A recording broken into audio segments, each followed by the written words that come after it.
One of the biggest challenges with AI, and I've talked to the heads of the banking institutions about this for years at the World Economic Forum, is there's a mismatch often in people's understanding of where AI might make mistakes, where it might not perform up to snuff, or rather where the way in which it's not ideal is just different from the way humans aren't ideal.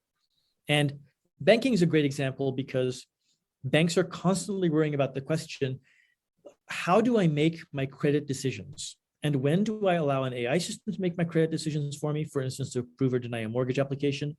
When do I have humans do it? Which is better? And how good does the AI have to be for me to switch over from humans to AI systems? And I constantly see this question, especially from the captains of the banking industry. And the trick here is, first of all, we need to understand something about AI. AI can be really good at numbers games, but when it makes mistakes, the mistakes are nothing like the mistakes humans make. And simple example that's not about banking, but about driving. Some of the viewers will have read about this, and those of you who haven't will be a little bit gobsmacked by this, but there's a researcher, in fact, a set of researchers in France, who try and show how machine vision is really awesome, but also makes weird mistakes that we could never have possibly predicted. So the machine vision systems that autonomous car companies use to recognize stop signs. It sees a stop sign, it says that's a stop sign. And stop signs are obvious, right? They're big rectangular red things that say stop on them. It doesn't get any better than that. And if you look at how well autonomous car companies can detect stop signs, it's like 98%. It's really good. Now, is 98% good enough? Would you actually trust your child to cross the road in front of a stop sign? If there's a robot with 98% chance, now you're thinking, well, I don't know. How good are humans, right? How often do humans run stop signs because they're looking down at their phone? Because that's the comparison point in a way. But what they did in France is they showed by taking 4 little squares of electrical tape, this big, tiny little squares, and putting them on 4 places on a single stop sign. To you and me, it looks exactly like a stop sign still. There's nothing about, we just think, well, some dummy put 4 pieces of graffiti on a stop sign. To all the algorithms they tested, with 98% confidence, it looks like a 45-mile-per-hour speed limit sign.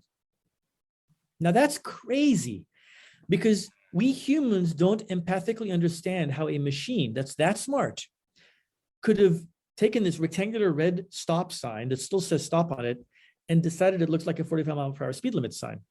And the difference there is it's an alien technology. It's not us. It doesn't work the way we work.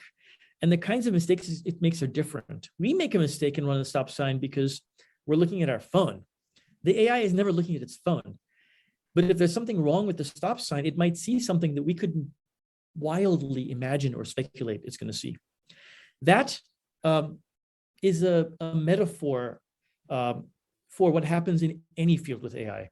And so, for instance, in the banking industry, you can rip out racial information and assume that your system is not showing racial bias anymore. And yet the system can use crazy cakes demographic information you weren't even aware is in the data, such as names, to figure out, oh, this person is African-American, we're going to deny their mortgage. And then you look at the data afterwards, you go, oh my God, it's denying all the African-Americans the mortgages. And I never told it to do that. It's like, well, yeah, you didn't tell it to do that, but you never told it not to do that. And it doesn't even know what race is. It's a computer. Right. It's an alien technology. And for it, confusing the stop sign with the speed limit sign, confusing a racist decision with a non-racist decision, it doesn't know any better. And that's something we can often lose track of, is where the boundaries are and where the errors are. So the trick becomes how you put in the right ethics, checks, and balances to make sure the system, in retrospect, under audit, is actually fair, balanced, and equitable.